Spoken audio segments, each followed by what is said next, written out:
건축법 시행규칙 개정으로 종교시설이 지역 돌봄 공간으로 확장할 수 있게 됐죠. 오늘은 지자체의 인식과 교회가 준비해야 할 과제는 무엇인지 짚어봅니다. 또 부모뿐 아니라 교회와 지역 공동체가 함께 활용할 수 있는 통합 돌봄 지원 플랫폼에 대해 알아보겠습니다. 김예슬 기자가 보도합니다. 정부는 저출산 극복을 위해 양육 지원과 돌봄 서비스를 확대하고 있지만 여전히 부모들의 양육 부담은 가볍지 않습니다. 한편 지난 1월 건축법 시행규칙을 개정하고 종교시설을 돌봄시설로 복수 용도 허용 절차를 간소화함에 따라 지자체들은 교회 공간 활용에 대한 기대를 드러냈습니다. 아이 돌봄을 위한 공간 수요는 절실하지만 공공 인프라만으로는 한계가 있기 때문입니다.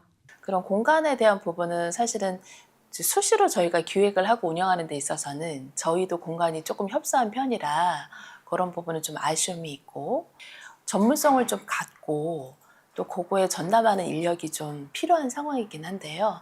마을에서 함께 돌봄을 하는 데 있어서 또 교회가 갖고 있는 어떤 가치나 그런 것들을 함께 한다라고 하는 거는 굉장히 시너지가 크게 일어날 거라고 생각이 들어요.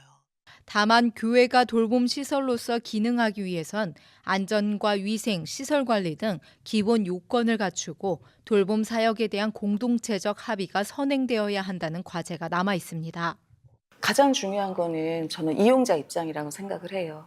이용자 입장에서 내가 그 장소에 갈 때 편안한지, 이 부분이 가장 중요한 거거든요. 근데 종교 시설이라고 하면 특정 종교이기 때문에 그 종교 외의 이용자들은 아마 가기가 어렵지 않을까라는 생각도 들어요. 그러면 이거를 어떻게 하면 오픈형으로 만들까? 그거 먼저 고민을 해야 될 것 같아요.